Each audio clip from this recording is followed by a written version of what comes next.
और देखिए बात वक्फ कानून को लेकर, वक्फ कानून को चुनौती देने वाली याचिकाओं पर सुप्रीम कोर्ट में सुनवाई जारी है। सीजेआई गवाई जस्टिस मसी की बेंच लंच ब्रेक के लिए उठी थी। थोड़ी ही देर में फिर से सुनवाई शुरू होने वाली है, लेकिन कई सवाल हैं कि आखिर इस पूरे मामले में आगे होने क्या वाला है। क्योंकि आपको याद होगा कि इससे पिछली बार भी जब सुप्रीम कोर्ट में सुनवाई हुई थी तब पिछली बार आज तक के वक्त दिया गया था और उसके बाद अब एक बार फिर से इस पर सुनवाई जारी है। सबसे बड़ी बात यह है कि वक्फ एक्ट के खिलाफ सुनवाई में इस बार खजुराहो मंदिर का जिक्र होता है। सीनियर वकील सिब्बल ने कहा कि सरकार इस एक्ट के माध्यम से वक्फ की संपत्तियां ही कब्जा करना चाहती है।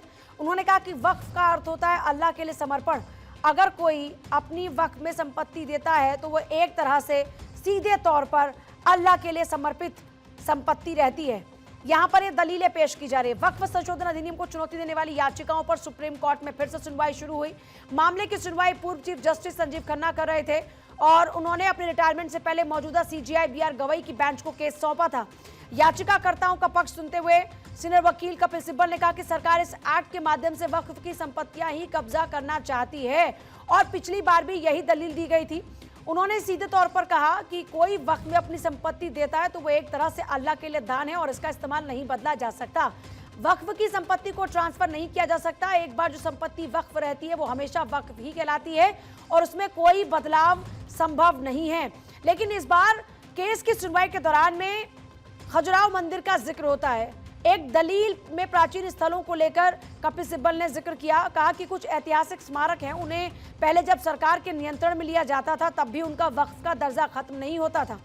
अब अगर किसी वक्फ संपत्ति को स्मारक का दर्जा मिलेगा तो फिर उसे वक्फ नहीं माना जाएगा। फिर एक बार जब वक्फ का दर्जा समाप्त हो गया तो लोगों को प्रार्थना करने से रोक दिया जाएगा।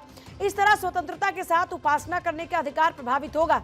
इस पर चीफ जस्टिस बीआर गवई ने कहा कि ऐसा नहीं है। सरकारी नियंत्रण में जाने से उपासना का अधिकार प्रभावित होगा। उन्होंने कहा कि खजुराहो फिलहाल संरक्षित स्मारक है, इसके बाद भी वहां मंदिर में आम लोग जाकर पूजा कर सकते हैं। इसीलिए खजुराहो मंदिर का जिक्र आज की सुनवाई के दौरान में हुआ और अभी भी सुनवाई लगातार जारी। एक छोटा सा लंच ब्रेक हुआ और उसके बाद अब से कुछ ही देर में फिर सुनवाई शुरू होने वाली है।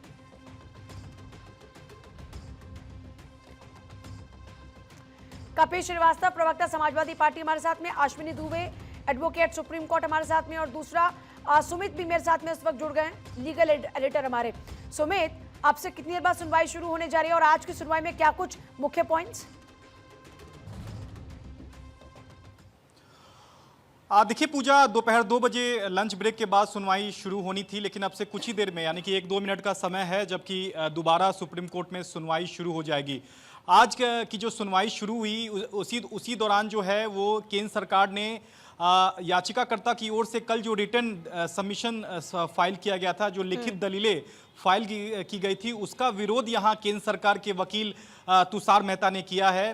तुषार मेहता का कहना था कि 3 जो प्रावधान है जिस पर सरकार ने ही कहा है सुप्रीम कोर्ट से कि वो फिलहाल इस पर रोक लगा देगा, आश्वासन जो दिया है वो 3 प्रावधानों पर ही जो है वो सरकार ने जो आश्वासन दिया है उन्हीं मुद्दों पर सुप्रीम कोर्ट को सुनवाई करनी चाहिए। लेकिन याचिकाकर्ता की ओर से जो कल लिखित दलीलें सुप्रीम कोर्ट में दी गई है वो एक्ट के पूरे प्रावधान के खिलाफ उन्होंने लिखित दलीलें जो सुप्रीम कोर्ट में दी है। ऐसे में केंद्र सरकार ने सुप्रीम कोर्ट से आग्रह किया है कि सिर्फ 3 मुद्दे जो कि कानून के जो 3 प्रावधान है जिस पर केंद्र सरकार ने खुद रोक लगा रखी है, उन्हीं मुद्दों पर सुप्रीम कोर्ट सुनवाई करे। सीधे तौर पर इस दलील का भी याचिकाकर्ता के जो वकील हैं कपिल सिब्बल और अभिषेक मनु सिंघवी ने इसका विरोध किया। उनका कहना था कि टुकड़ों में सुनवाई नहीं हो सकती है। हमने एक्ट की संवैधानिक वैधता को यहाँ चैलेंज किया है तो पूरे एक्ट को जो है वो सुप्रीम कोर्ट को सुनना चाहिए। इन 3 प्रावधान पर ही सिर्फ सुनवाई नहीं होनी चाहिए। तो दोनों पक्षों की जो आपस में जो दलील है वो सुबह में ही थोड़ी गर्मा गर्मी जो बहस है वो हुई थी। उसके बाद सीजेआई ने कहा कि हम आगे देखेंगे इस मुद्दे को और उसके बाद कपिल सिब्बल ने करीब 1.5 घंटे की जो बहस है वो 1 बजे तक की थी, जिसमें कपिल सिब्बल ने सीधे तौर पर अनुच्छेद 25 के जो है आसपास जो है वो बताया है कि कैसे ये जो कानून में जो संशोधन किया गया है ये अनुच्छेद 25 का उल्लंघन करता है और सीधे तौर पर 3 प्रावधानों के अलावा भी कपिल सिब्बल का कहना था कि अगर आप कोई मोन्यूमेंट में इस तरह के जो प्रावधान करते हैं तो उसका धार्मिक वजूद ही खत्म हो जाएगा, यहां तक कपिल सिब्बल का कहना था। लेकिन सीजीआई ने यहां कपिल सिब्बल को टोकते हुए कहा कि हाल ही में हमने खजुराहो मंदिर का दौरा किया था, वो भी पुरानी धार्मिक जो है वो धरोहर है। लेकिन कपिल सिब्बल का कहना था कि मैं मस्जिद की बात करता हूं, अगर वक्फ बोर्ड की संपत्ति को कोई दान में देता है तो वो अल्लाह के लिए हो जाता है और ऐसे में इस पे हस्तक्षेप किसी भी तरह का जायज नहीं ठहरा जा सकता है, इसमें सरकार का दखल नहीं हो सकता है, क्योंकि कोई भी अगर संपत्ति अगर वक्फ को डोनेट करता है तो ये संपत्ति किसी की निजी संपत्ति नहीं होती है, ये वक्फ की भी संपत्ति नहीं है, ये अल्लाह को डोनेट की गई संपत्ति है। लिहाजा इसमें जिस तरह से एक्ट में जो संशोधन किया गया है वो पूरी तरह से असंवैधानिक है, लिहाजा सुप्रीम कोर्ट को इस मामले में दखल देना चाहिए। लेकिन सीजीआई ने पूजा एक अहम बात कही है कि हमें कॉलेज से ही पढ़ाया जाता था, लॉ स्टूडेंट जब मैं था, तो कोई भी अगर संसद से कानून अगर पास होता है, पारित होता है, तो उसको असंवैधानिक ठहराने के लिए कुछ ठोस दलीलें होनी चाहिए। सीजीआई ने संकेत दे दिया है कपिल सिब्बल को, अगर आप ठोस आपके पास दलील है तभी इस कानून के संवैधानिक वैधता पर स्टे दिया जा सकता है, क्योंकि फिलहाल जो सुप्रीम कोर्ट इस मामले की सुनवाई कर रहा है वो अंतरिम आदेश पर सुनवाई कर रहा है, यानी कि जो एक्ट के जो कुछ प्रावधान हैं उस पर सुप्रीम कोर्ट अंतरिम रोक लगाए या नहीं, इस पर फिलहाल बहस जो है वो सुप्रीम कोर्ट कर रहा है, क्योंकि अभी तक एक्ट के किसी भी प्रावधान पर सुप्रीम कोर्ट की ओर से रोक नहीं है। सिर्फ केंद्र सरकार ने आश्वासन सुप्रीम कोर्ट को दिया था कि हम वक्फ बाय यूजर को डी नोटिफाई करने पर हम कोई फैसला नहीं लेंगे, वक्फ काउंसिल और वक्फ बोर्ड में हम गैर मुस्लिमों को शामिल करने पर फैसला नहीं लेंगे। ये ऐसे 3 प्रावधान थे जिस पर केंद्र सरकार के आश्वासन पर फिलहाल उसे लागू नहीं किया गया है। यहां याचिकाकर्ता का कहना है कि सुप्रीम कोर्ट को इस मामले में इंट्री में स्टे देना चाहिए, उसके बाद लंबी बहस की शुरुआत होनी चाहिए, यानी कि हमने जो कानून की संवैधानिक वैधता को जो चैलेंज किया है उस मुद्दे पर सुप्रीम कोर्ट को सुनवाई करनी चाहिए। तो फिलहाल कपिल सिब्बल जो है लंच ब्रेक के बाद अपनी दलीलें जारी रखेंगे, अगर समय बचता है तो तुषार मेहता की ओर से जो है जो केंद्र सरकार के वकील हैं उनकी ओर से बहस की जो शुरुआत है वो शुरू होगी। ठीक है, मैं आपके पास आती हूँ सुमित। हमारे साथ में अश्विनी दुबे जी भी इस वक्त हैं और साथ ही साथ बीजेपी के प्रवक्ता भी जुड़ गए हमारे साथ में, नवरत्न गुप्ता। मैं प्रवक्ताओं के पास जाऊं उससे पहले मैं अश्विनी जी आपके पास आना चाहूंगी। सुमित ने एक बहुत बड़ी बात बताई, संवैधानिक वैधता पर सवाल उठाने के लिए ठोस तथ्यों का होना जरूरी है। ये अगर आज सीजीआई कहते हैं तो इसका सीधे तौर पर आप किस तरीके से आकलन करते हैं?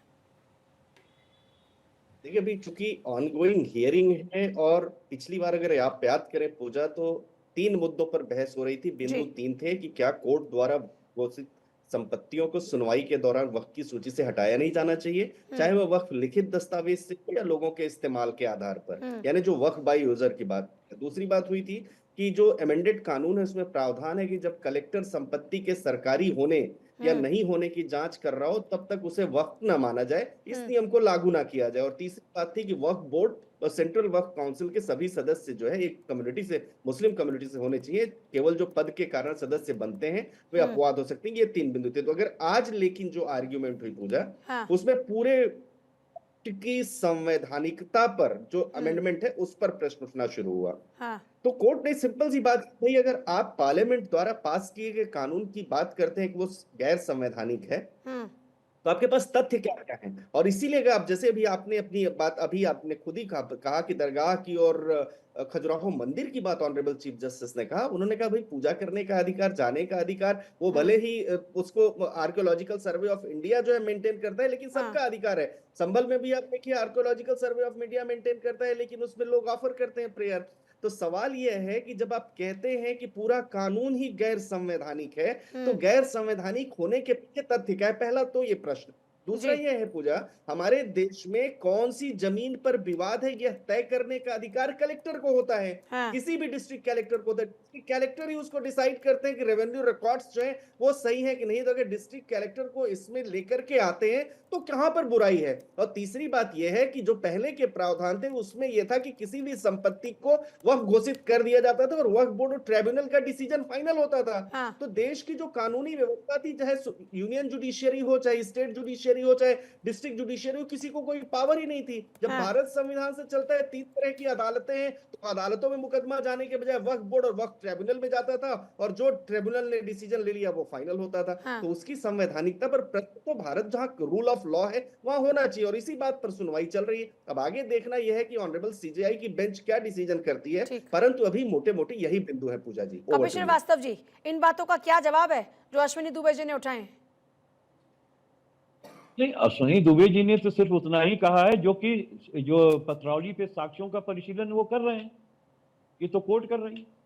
मैं तो एक बात ये कहता हूं कि अगर कोई एक्ट ऐसा बना हुआ है जो हमारे गिरनार संविधान के आर्टिकल 13(2) के अंतर अगर कोई विधि ऐसी बन जाती है जो संविधान के मूल अधिकारों को न्यून करती है या समाप्त करती है, तो वो नल एंड वाइड हो जाएगी। चीज इस बात की है कि आपने जिन जिन प्रावधानों को चेंज किया है, ये एक समग्र रूप से देखा जाएगा कि इसमें कौन से प्रावधान ऐसे हैं जो आपके मौलिक अधिकारों की उल्लंघना कर रहे हैं, और ये तय करने का काम माननीय सुप्रीम कोर्ट का। पक्ष विपक्ष दोनों के वकीलों का अपना दलील है। पक्ष विपक्ष के दोनों वकील लर्नेड काउंसिल हैं, निश्चित तौर पे उन्होंने सारे विधि पढ़ने के बाद ही वो एडवोकेसी में आए हैं। तो थोड़ा हमें या आपको धैर्य रखना चाहिए। अश्विनी दुबे जी ने निष्पक्षता से अपनी बात सिर्फ कानून के हद में रहते हुए की है, क्योंकि मैं भी एक एडवोकेट हूं, लेकिन चूंकि मैं एक प्रवक्ता हूं पार्टी की, तो हम कहीं ना कहीं से राजनीतिक टच रखते हैं, वो नहीं रखते। हम अपनी बात सिर्फ इतना कहना चाहते हैं कि अगर किसी को मौलिक अधिकार इस बात का है कि वो अपनी संपत्ति को जो है वो बाकायदा वक्फ घोषित कर सकता है, उसके लिए आप प्रावधान बना दो। नहीं साहब, आप जब 6 महीना आप प्रैक्टिस कर रहे होंगे तब आपको मुसलमान माना जाएगा, तब आप कर पाओगे। ये कौन सी बात हुई? आप किसी के धार्मिक स्वतंत्रता के अधिकारों को न्यून करने का काम कर रहे हैं। अगर कल को हम मुस्लिम धर्म स्वीकार कर लें, पूजा जी, या आप स्वीकार कर रहे हैं, इस पैनल में जो भी स्वीकार कर ले, वो अपनी अगर संपत्ति को, जो कि उसकी अपनी ओन संपत्ति, वो अल्लाह के नाम पे वक्फ को देना चाहता है, परमार्थ या धर्मार्थ कार्यों के लिए देना चाहता है, तो उसके लिए अब हमको 6 महीना पुराना जो देना चाहता है वो तो ठीक है, लेकिन सभी संपत्ति ऐसी भी तो है ना, कई संपत्ति जिन पर सिर्फ वक्फ बाय यूजर कह के उस पर कब्जा कर लिया, उन जमीनों का कैसे पता लगेगा? उसके लिए कलेक्टर का इन्वॉल्वमेंट भी तो जरूरी है। फिर इस पर क्या स्टैंड है? देखिए, कलेक्टर का इन्वॉल्वमेंट कब नहीं, और हमें आप बता दीजिए कि जब भू बंदोबस्त अधिनियम बन गया, सारी जमीनों की अराजी नंबर पड़ गई, सबकी पैमाइश हो चुकी है, और हमारे पास आकार पत्र 23 है, आकार पत्र 45-41 है, जो पुरानी अराजियों को नई अराजियों से जोड़ता हुआ है। तो मैं एक बात ये कह रहा हूं कि इसमें दिक्कत कहां थी? पहले भी दिक्कत नहीं थी। अगर हम कहते हैं कि ये वक्फ की संपत्ति है, तो उसके लिए एक बाकायदा ट्रिब्यूनल बना हुआ था, और ट्रिब्यूनल की अपील हाई कोर्ट और सुप्रीम कोर्ट में जाती थी। इसमें कहां कोई दो राय है? ठीक है, जवाब। अगर आप इसे घोषित करने का काम कर दोगे कि नहीं, जिला अधिकारी अब ये तय करेगा कि है या नहीं है, तो ये तो गलत बात है। और दूसरी चीज, नवरत्न गुप्ता जी जवाब दीजिएगा इसका, जल्दी से सर, बोलिए। जी, मैं ये दूसरी बात ये कह रहा हूं कि देखिए, सबसे बड़ी चीज ये है कि पहले जो है ये वक्फ करने के लिए कोई जरूरी नहीं था कि आप मुसलमान हो। हम भी कर सकते थे, आप भी कर सकती थी, ये क्लॉज है उसमें। लेकिन अब जो है वो आप 6 महीने की प्रैक्टिस की आप बाकायदा प्रोबेट कर रहे हैं इस धर्म को। और दूसरा, आप इस धर्म के अंदर अगर हम अल्लाह के नाम पे दे रहे हैं, और दूसरी चीज ये है कि उसमें सारे धर्म के लोग जो है सदस्य होंगे, ये किस तरह की बात है? राम मंदिर ट्रस्ट में क्या आप मुसलमानों को डालोगे? वो हिंदू धर्म से जुड़े हुए हैं क्या? जवाब। हमारी धार्मिक नवरत्न गुप्ता जी जवाब। ठीक है सर, एक बार सर कपिश सर, एक बार उनको इन्वॉल्व कर लेते हैं, फिर आगे इस पर विस्तार से बात करेंगे। नवरत्न गुप्ता जी जवाब दीजिएगा इसका। हालांकि ये फिर से वही पॉइंट है जिन पर डिस्कशन फिर से हो रहा है, लेकिन मैं चाहूंगी कि जरा आप अपने स्टैंड अप क्लियर करें। उदय जी, जिस प्रकार आज सुप्रीम कोर्ट, माननीय सुप्रीम कोर्ट के अंदर ये विचाराधीन मामला चल रहा है, आप देखिए कि आप दिल्ली हो, उत्तराखंड हो, कई जगहों पर जो जगह वक्फ बोर्ड की थी ही नहीं, उस पर वक्फ बोर्ड ने अपना कब्जा किया। उसी के देखते हुए लोगों ने पिटीशंस दायर की हैं। पिटीशन दायर कर भारतीय जनता पार्टी के माननीय अमित शाह, नरेंद्र मोदी जी के नेतृत्व में जो सरकार चल रही है, उनके सानिध्य में ये बात आई, और उस बात के ऊपर विचाराधीन कर के जो चीजें, आप एक बात बताइए, जो चीज जिनकी थी ही नहीं, उसके बारे में अगर कोई कहा जाए कि इस चीज के बारे में अगर हमें आप बताइएगा, तो उस चीज के लिए मुझे लगता है कोई औचित्य नहीं है। अब माननीय सुप्रीम कोर्ट के अंदर में अगर ये वक्फ बोर्ड का जो बिल चल रहा है, जो आज जो डिस्कशन चल रही है और टॉपिक पे डिस्कशन चल रही है, निश्चित ही इनको आपकी नियत पर शक है गुप्ता जी, इनको आपकी सरकार की नीयत पर शक है। ये कह देखिए, रहे हैं कि नीयत पर क्यों आप दायरे में बांध रहे हैं, जो चाहे वो करे, वक्फ के नाम पूजा पर अपनी जी, जमीन को पूजा दान। तो जी, आपने नीयत क्यों पर यहाँ पे तो क्लॉज लगा दिया कि 6 महीने प्रैक्टिस? फिर ये कह रहे हैं कि पूजा क्यों आप जी, सर्वधर्म की बात कर रहे हैं।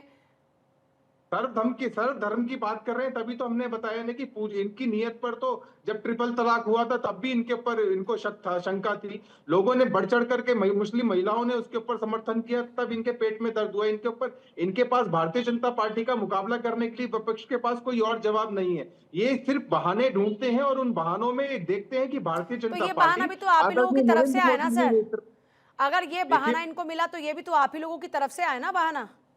ये बहाना नहीं, हमने तो काम करके दिखाया। जो लोगों की एक आपकी जमीन के ऊपर अगर कल को वक्फ बोर्ड आकर के खड़ा हो जाए और वो कहेगा कि नहीं, इसको आप प्रूफ कीजिए कि ये पूजा यादव की जगह है, आप कहां से प्रूफ करेंगे? आप तो अपनी पुश्तैनी जगह के बारे में बात करेंगे ना। इन्होंने कई जगहों पर अपनी जबरदस्ती जिसको बोलते हैं, उनके ऊपर एक मालिकाना हक जाहिर किया कि ये सिर्फ वक्फ बोर्ड की जगह है। उस चीज को ध्यान में रखते हुए केंद्र सरकार ने पिछले 4-5 सालों में उसके ऊपर अपने देखो एक वैसे तो ये बात फिर से बहुत बार हो चुकी है, मैं लेकिन चाहूंगी कि आप ही इसका जवाब दें। ये कह रहे हैं कि ट्रिब्यूनल तो था ना पहले भी ट्रिब्यूनल था। कपिल श्रीवास्तव क्योंकि खुद भी वकालत करते हैं तो कह रहे ट्रिब्यूनल तो पहले भी था। कब्जा, ये जिस प्रकार के भूमाफिया, जिन लोगों ने अपने आप को एक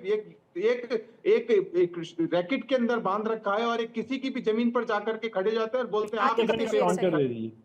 कोर्ट ने भी इसके ऊपर अपना व्यक्तित्व बोला है कि आप अगर ये वक्फ बोर्ड की जगह है तो उनको गिफ्ट में मिली होगी, किसी ने भी दी होगी, उसका एक हल्फनामा तो होगा। कल आज मैं अगर आपको कोई जगह गिफ्ट कर रहा हूं, ये तो उसकी एक एनओसी होती है, एक उसकी जीपीए होती है, एक उसका एक रजिस्ट्री होती है, कोई तो एक ऐसे पेपर होंगे जिसके आधार पर उस जगह एक ये मानी जाए कि ये वक्फ बोर्ड की जगह है। अगर मान लीजिए कोई जगह मानी ही नहीं जा रही है वक्फ बोर्ड की जगह और उसके ऊपर वक्फ बोर्ड बोले कि ये हमारी ठीक है, मैं जगह आपके तो पास आती हूँ। एक बार जरा सुमित की तरफ रुक कर लेते हैं। सुमित, अभी तक की जो आज सुनवाई रही उसको किस तरह सम अप करेंगे? देखिए, मोटे तौर पर कपिल सिब्बल ये दिखाने की कोशिश कर रहे हैं कि जो भी प्रावधान जो संशोधन के जरिए एक्ट में बदलाव किए गए हैं वो कहीं ना कहीं अनुच्छेद 25 का सीधे तौर पर उल्लंघन है। एग्जाम्पल के तौर पर कपिल सिब्बल ने कहा कि मंदिरों में 2000 से 3000 करोड़ का चढ़ावा चलता है, जो कि मस्जिद में ऐसा नहीं है। चूंकि जो भी प्रॉपर्टी जो है वक्फ के नाम की जाती है वो अल्लाह की प्रॉपर्टी हो जाती है, वो किसी व्यक्तिगत की प्रॉपर्टी नहीं रह जाती है। और ऐसे में इस एक्ट में संशोधन करने का कोई मतलब नहीं था। हालांकि सीजीआई ने इस पर कपिल सिब्बल को टोकते हुए कहा कि मैं दरगाह गया। लोगों ने अपना क्लेम किया कि हमारी जमीन है और इसको वक्फ के नाम घोषित कर दिया, उस पर क्या दलील है? देखिए, निश्चित तौर पर देखिए, जो कब्जे की जहां तक बात है उस पर कपिल सिब्बल का कहना है कि जो भी प्रॉपर्टी जो है वक्फ के नाम की जाती है वो स्वेच्छा से होती है, वो अल्लाह को दी जाती है, ना कि वक्फ बोर्ड को। तो यहाँ दलील यही मोटे तौर पर दी जा रही है कि वक्फ में किसी भी तरह का जो है वो दखल अंदाजी नहीं हो सकता है। यही बार बार कपिल सिब्बल कर रहे हैं और कहीं ना कहीं मंदिर और मस्जिद के बीच में एक डिफरेंशियस क्रिएट करने की कोशिश जो है वो कपिल सिब्बल ने की। कपिल सिब्बल ने सीजीआई से कहा कि मंदिर में मस्जिद की तरह 2000 से 3000 करोड़ का चढ़ावा नहीं होता है। हालांकि सीजीआई ने यहां टोकते हुए कहा कि मैं दरगाह गया हूं, वहां चढ़ावा चढ़ता है। इस पर कपिल सिब्बल ने कहा कि दरगाह से मस्जिद बिल्कुल अलग है। तो यहाँ आप समझ सकती हैं कि कपिल सिब्बल की दलील यही है कि जिस तरह से ये 3 एक्ट के जो प्रोविजन है, इसके अलावा भी जिस तरह के प्रोविजन इस संशोधन के जरिए कानून में बदलाव किए गए हैं, ये गवारा नहीं है। और ये जो प्रॉपर्टी डोनेट की जाती है वो अल्लाह को दी जाती है और ऐसे मामले में किसी भी तरह का संशोधन की गुंजाइश नहीं होती है। यही बार बार कपिल सिब्बल की जो दलीलें हैं वो सुप्रीम कोर्ट में दी जा रही है। 1.5 घंटे की दलील में मोटे तौर पर अनुच्छेद 25 के इर्द गिर्द जो है कपिल सिब्बल ने अपनी दलीलें जो हैं वो सुप्रीम कोर्ट में रखी है। ठीक है, मैं कपिल जी आपके पास आऊं जल्दी से, क्योंकि मैं 30 सेकंड अब आप सब लोग के लिए रहेंगे। अश्विनी जी जल्दी से, मैं एक बहुत आसान शब्दों में जो नॉर्मल भाषा में कहा जाता है कि मेरी चिट और मेरी पट, क्या कपिल सिब्बल की दलीलों में आपको वो नजर आ रहा है? देखिए, अदालत को तय करना है, लेकिन एक बात मैं आपको बताता हूँ, ट्रिब्यूनल के डिसीजन को हाई कोर्ट और सुप्रीम कोर्ट में चुनौती नहीं दी जा सकती थी। यही वक्फ एक्ट था। कपीश भाई हमारे लॉयर फ्रेंड है, लेकिन थोड़ा सा दुरुस्त इसलिए करूंगा कि ट्रिब्यूनल का डिसीजन, और उस ट्रिब्यूनल में सारे मुस्लिम होते थे। नंबर दूसरी बात, राम मंदिर में अगर कोई डिस्प्यूट होगा तो वो अदालत में जाने का अधिकार है, लेकिन वक्फ बोर्ड में कोई अगर डिस्प्यूट होता था किसी संपत्ति को लेकर तो वक्फ ट्रिब्यूनल या वक्फ बोर्ड के सामने ही जाता था। दोनों में अंतर है। तीसरी बात यह है कि जब देश में लॉ ऑफ लैंड है, संवैधानिक कोर्ट है, तो ऐसी कोर्ट्स जो जिनकी कोई लीगल रेलेवेंस नहीं है, उनकी कोई वैल्यू नहीं। चौथी बात, ये सिर्फ हिंदुओं के ऊपर ही नहीं, मुस्लिम भाई भी इसमें परेशान थे। जिसकी उंगली जिस तरफ कर दी, पूजा जी की संपत्ति कल से वक्फ की हो गई, पूजा जी को राइट ही नहीं उस संपत्ति को लेने का। ये कानून था, इसको बदलना जरूरी था। और इसीलिए जो दरगाह का और मस्जिद का और मंदिर का कंपैरिजन किया जा रहा है, इसलिए ऑनरेबल चीफ जस्टिस ने सीधे सीधे उस पर रोक लगाई। तो मैं समझता हूं कि ये आने वाले दिनों पर एक ऐसा संवैधानिक कानून आया है, ये कानूनी व्यवस्था तय करेगी। ठीक। हाँ कपिल जी। अश्वनी भाई, मुझे पूरी तरीके से मालूम है कि इसकी अपील जाती है और बकायदा 300-350 केसेस हैं। बकायदा आपको लिस्ट भेज देंगे, आप प्रैक्टिस कर रहे हैं, आप अपने आप ही निकलवा सकते हैं।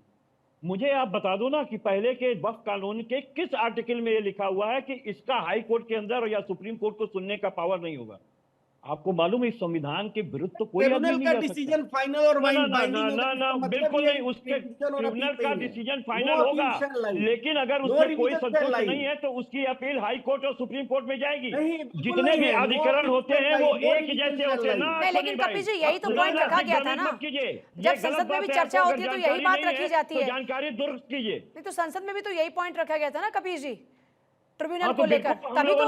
तभी तो उसके बाद ये संशोधन किया गया ना। लिस्ट दी है भैया कि जिसमें हाई कोर्ट और अमित शाह झूठ बोल रहे थे। एक बार जल्दी से फाइनल कमेंट। प्रूव किया है, संसद इस बात को प्रूव किया है। और मैं कह रहा हूं कि आज क्या, आज तो अब ये सुप्रीम कोर्ट तय करेगा ना कपिल जी। तो सुप्रीम कोर्ट ने भी क्या कहा कि संसद द्वारा पास किए गए कानून की संवैधानिकता पर सवाल तब उठाए जा सकते हैं जब आपके पास ठोस तथ्य हो।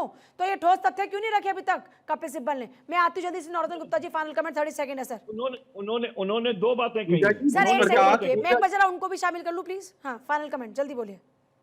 पूजा जी, जिस प्रकार अभी मेरे साथी अश्वनी जी ने एक बात बोली, आप ये सच निश्चित ही एक बहुत पहले वक्फ बोर्ड के अंदर एक शर्मनाक हरकतें हुआ करती थी कि कोई भी व्यक्ति किसी भी प्रॉपर्टी के ऊपर जाकर के खड़ा हो जाता था और बोलता था ये वक्फ बोर्ड की जगह है। मान लीजिए अगर मैं वक्फ बोर्ड का सदस्य हूं और मेरी आपके साथ अगर अनबन झूठ बोल रहे हैं, ये झूठ बोल रहे हैं। कपिल जी, आप कपिल जी, कौन लोग है वो? कौन लोग है जो आपके सामने ये बात कह रहे हैं कि हमारी जमीनों पर कब्जा कर लिया गया वक्फ के नाम पर?